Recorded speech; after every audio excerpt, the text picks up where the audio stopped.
कि मीडिया में अखबारों के कितने मालिक दलित, पिछड़े और आदिवासी वर्ग से हैं। तो राहुल गांधी के इस सवाल से मीडिया के बड़े बड़े मठाधीश आहत हो गए हैं। होता है हमारे देश में पत्रकारिता का इतिहास इतना गौरवशाली रहा है कि आजादी के आंदोलन के समय से ही बड़े बड़े नेता ने पत्रकारिता के माध्यम से समाज के पिछड़ों, दलितों और शोषकों की आवाज को बुलंद करने का काम किया है। सही, कांग्रेस को यह बात समझ में आ गई है कि जिनका जो हक है वो मिलना चाहिए। उनके हक से कांग्रेस पिछले 10 वर्षों से ही सत्ता से बाहर है, लेकिन इससे पहले कभी कांग्रेस को पिछड़ा, दलित या आदिवासी की याद नहीं आई थी। उनके हक की बात मोदी जी ज्यादातर मन से कहते हैं कि मैं पिछड़ा का बेटा हूँ, लेकिन पिछड़ा समाज के लिए कोई बहुत बड़ा काम उन्होंने अब तक नहीं किया है। कोई अब समझना आप लोगों को होगा कि जाति देकर वोट करना है या जो बुनियादी मुद्दा है, जो आपका हक अधिकार है, उस जो दिलाने की बात कर रहा है, जो जिस पर संघर्ष करने की बात कर रहा है, वोट उसको दे।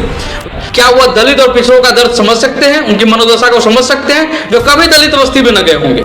क्या कोई मीडिया हाउस उन आदिवासियों का दर्द समझ सकता है जिन्होंने कभी उनके बीच जाने का काम नहीं किया, उनकी समस्याओं को महसूस करने का काम नहीं किया? स्टूडियो में टाई पहनकर, कोट पहनकर बड़ी सहजता से अपने बनवासी कह दीजिए, कोयला चोर बता दीजिए, यही चल रहा है मीडिया हाउस में। कोई मीडिया हाउस मालिक पिछड़ों को लेकर कोई कार्यक्रम प्रसारित करता है क्या? कोई करेगा क्या? नमस्कार, मैं पवन देव यादव। लोकसभा चुनाव को देखते हुए कांग्रेस नेता राहुल गांधी अभी भारत जोड़ो न्याय यात्रा पर हैं। पिछले दिनों राहुल गांधी ने छत्तीसगढ़ में अपने एक भाषण में बोलते हुए कहा कि उड़ीसा में अपने एक प्रेस कॉन्फ्रेंस में उनसे एक पत्रकार ने पूछा कि राहुल जी, आप जातिगत जनगणना और हक अधिकार की बात कर रहे हैं, तो क्या इससे देश नहीं बट रहा है? मैंने जवाब में उनसे पूछा कि मीडिया में अखबारों के कितने मालिक दलित, पिछड़े और आदिवासी वर्ग से हैं, तो चुप हो गए। मैंने कहा कि देश में करीब 50% ओबीसी, 15% दलित और 8% आदिवासी है, या कुल 73% हुआ। यानी आप 73% लोगों को कुछ नहीं दे रहे, तो भारत कैसे जुड़ सकता है? कांग्रेस ने अपने ऑफिशियल ट्विटर एक्स पर वीडियो से संबंधित हिस्से को ट्वीट भी किया है, आप स्क्रीन पर देख सकते हैं। राहुल गांधी का सवाल एकदम वाजिब और गंभीर है, परंतु राहुल गांधी के इस सवाल से मीडिया के बड़े बड़े मठाधीश आहत हो गए हैं। उनमें आक्रोश इस बात को लेकर। आप सभी इस बात को जानते हैं कि पत्रकारिता को देश का चौथा स्तंभ कहा जाता है। हमारे देश में पत्रकारिता का इतिहास इतना गौरवशाली रहा है कि आजादी के आंदोलन के समय से ही बड़े बड़े नेता ने पत्रकारिता के माध्यम से समाज के पिछड़ों, दलितों और शोषकों की आवाज को बुलंद करने का काम किया है। यहाँ तक कि महात्मा गांधी ने अपने अखबार का नाम हरिजन रखा था। तब पत्रकारिता कोई धंधा नहीं हुआ करता था, बल्कि पत्रकारिता गूंगी बहरी सरकार को, आम जनता की आवाज को पहुंचाने का माध्यम हुआ करता था। लेकिन पत्रकारों और लेखकों में या जो अखबार टीवी चैनल के जो मालिक है, उसमें सवर्ण और वैश्य समाज का दबदबा हो गया। अब किसी मीडिया हाउस के मालिक का नाम ले लीजिए या कोई बड़े पत्रकार का नाम लीजिए, पूरी संभावना है कि या तो वैश्य समाज से होंगे या सवर्ण समाज से होंगे। इन्हीं लोगों का अपना दबदबा है पत्रकारिता के क्षेत्र में। किसी पत्रकार का नाम लीजिए तो पूरी संभावना है कि वो सवर्ण समाज से हो सकते हैं, वैश्य समाज से हो सकते हैं। इस क्षेत्र में पिछड़ा, दलित, आदिवासी, अल्पसंख्यकों का भागीदारी न के बराबर है। भले ही आज इस मुद्दा पर कांग्रेस नेता राहुल गांधी बोल रहे हैं, आजादी के 76 वर्ष बाद ही सही, कांग्रेस को यह बात समझ में आ गई है कि जिनका जो हक है वो मिलना चाहिए। उनके हक की कोई हकमारी कर रहा है, उस पर राहुल गांधी आजकल बोलने लगे। ऐसे कांग्रेस पिछले 10 वर्षों से ही सत्ता से बाहर है, लेकिन इससे पहले कभी कांग्रेस को पिछड़ा, दलित या आदिवासी की याद नहीं आई थी। उनके हक की बात नहीं याद आई थी कि कोई उनकी हकमारी कर रही है। लेकिन देर से ही सही, अगर कांग्रेस को समझ में आ गया है तो कम से कम पिछड़ा, दलित, आदिवासी के मुद्दे पर तो बात होने लगी है ना। इन्हीं मुद्दों पर कांग्रेस अपने अगर कार्यकाल में इस काम को करा देती, इन लोगों की भागीदारी बढ़ा देती, तो कांग्रेस को यह दिन नहीं देखना पड़ता। जब चुनाव आते होते ऐसे वोट के लिए लोग अपने आप को पिछड़ा दलित का नेता बताते हैं, पिछड़ा दलित को याद करते हैं, लेकिन चुनाव खत्म होने के बाद यह मुद्दा भी खत्म हो जाता है। मोदी जी ज्यादातर मन से कहते हैं कि मैं पिछड़ा का बेटा हूं, लेकिन पिछड़ा समाज के लिए कोई बहुत बड़ा काम उन्होंने अब तक नहीं किया है। कोई ऐसा क्रांतिकारी काम नहीं किया है जिसको लेकर पिछड़ा समाज या दलित और आदिवासी उनको अपना नेता माने।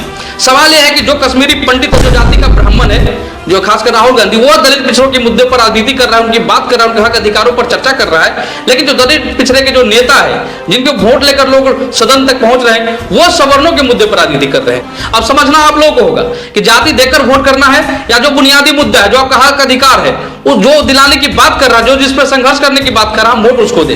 वैसे जिसने भी दलित पिछड़ों के लिए आवाज उठाने का काम किया, उससे इस देश का तथाकथित सामान्य जातियों ने अपमानित करने का काम किया है, उनको प्रताड़ित करने का काम किया है। जिन लोगों ने भी आवाज उठाने, चाहे वो मान्यवर काशीराम साहब हो या कर्पूरी ठाकुर या शहीद जगदेव प्रसाद बाबू हो या लालू प्रसाद यादव हो, इन सभी लोगों को सामंतवादी ताकतों ने प्रताड़ित करने का काम किया है, अपमानित करने का काम किया है। तो आज राहुल गांधी को कैसे छोड़ देगा? भले ही राहुल गांधी सवर्ण समाज से हो, ब्राह्मण समाज से आते होंगे, लेकिन जब पिछड़ा दलित के हक की बात करिएगा तो परेशानी तो बढ़ेगा ही। और राहुल गांधी ने भी पिछड़ा दलित की बात करके मुसीबत मोल ली है। तो राहुल गांधी के साथ कुछ तो होना ही था। हुआ यह है कि राहुल गांधी ने छत्तीसगढ़ में जिस सभा में पिछड़ा दलित की हक की बात की थी, वो अपने भाषण में बोल रहे थे कि 50% ओबीसी है, 15% दलित है और 8% आदिवासी है, कुल 73% हुआ। यानी 73% जो है जिसको हम कुछ नहीं दे रहे हैं। तो भारत कैसे जुड़ सकता है? राहुल गांधी के इसी भाषण का एक छोटा सा वीडियो क्लिप जानबूझकर उसमें भारी बदलाव करके उसको वायरल कर दिया गया है। राहुल गांधी का जो भाषण का छोटा सा वीडियो क्लिप वायरल हुआ है, उस वायरल वीडियो में गणित का गलत अनुमान लगाते हुए राहुल गांधी को दिखा रहे हैं। यूजर इस गलती के लिए राहुल गांधी का मजाक उड़ा रहे हैं। वीडियो में यह कहते हुए देखा जा सकता है कि कितने हुए बताओ, 50 और 15 कितना हुआ? 73। सबसे पहले आप राहुल गांधी के उस वायरल वीडियो को देखिए, फिर हम खबर में आगे बढ़ते हैं। बताओ 50 15 कितना हुआ? 73 73। राहुल गांधी का वायरल भाषण को सुना है, आप समझ भी गए होंगे कि मामला क्या है। राहुल गांधी के इस वायरल भाषण के वीडियो में दर्जनों लोगों ने राहुल गांधी का मजाक उड़ाते हुए ट्विटर पर शेयर किया है, जो आप स्क्रीन पर देख सकते हैं। एक ट्विटर हैंडल का वेरीफाई हैंडल है रूपेन चौधरी, उन्होंने भी ट्वीट किया है इसको लेकर। एक और वेरीफाई यूजर है ठाकुर बीजेपी दिल्ली से, उन्होंने भी राहुल गांधी के इस छेड़छाड़ किए हुए वीडियो क्लिप को शेयर किया है। इसके अलावा भी बहुत सारे यूजर हैं जो इस वीडियो को ट्वीट किए हैं, सोशल मीडिया पर तरह की बातें लेकर शेयर करें, आप स्क्रीन पर देख सकते हैं। लेकिन सच्चाई तो कुछ और ही है। लेकिन राहुल गांधी के भाषण जिन लोगों को पेट में दर्द होने लगा, वो राहुल गांधी को कैसे छोड़ सकते थे? हर हाल में उनका मजाक उड़ाना ही था, क्योंकि राहुल गांधी उन तबका का बात कर रहा है जिन तबका की कोई बात करता है तो उनको कहीं ना कहीं अपमानित करने का काम करता है, लोग प्रताड़ित करता है। वही राहुल गांधी का असली भाषण कांग्रेस का जो यूट्यूब चैनल है वहां भी मौजूद है, आप वहां भी देख सकते हैं। राहुल गांधी का जिस वीडियो क्लिप के साथ छेड़छाड़ की गई है, उस असली वीडियो को भी फिर से सुन लीजिए। कहा जाता है 50 से 55% पिछड़े वर्ग के लोग हैं, 15% दलित है, 8% आदिवासी है। कितने हुए बताओ? 50 15 और 8 कितना हुआ? 73 70। वीडियो में 8% की संख्या को एडिट करके हटा दिया गया है। कुल मिलाकर एक एडिट वीडियो को सोशल मीडिया पर वायरल किया जा रहा है, जानबूझकर लोग वायरल कर रहे हैं। राहुल गांधी की छवि को धूमिल करने का कोशिश किया जा रहा है। आखिर 50 + 15 73 का एक सरल गणितीय गलत गणना करके दिखाया जा रहा है, जिससे राहुल गांधी की छवि खराब हो जाए। राहुल गांधी द्वारा एक अंक जो 8 भी शामिल किया गया था जोड़ के दौरान, उसे एडिट के वीडियो से हटा दिया गया है।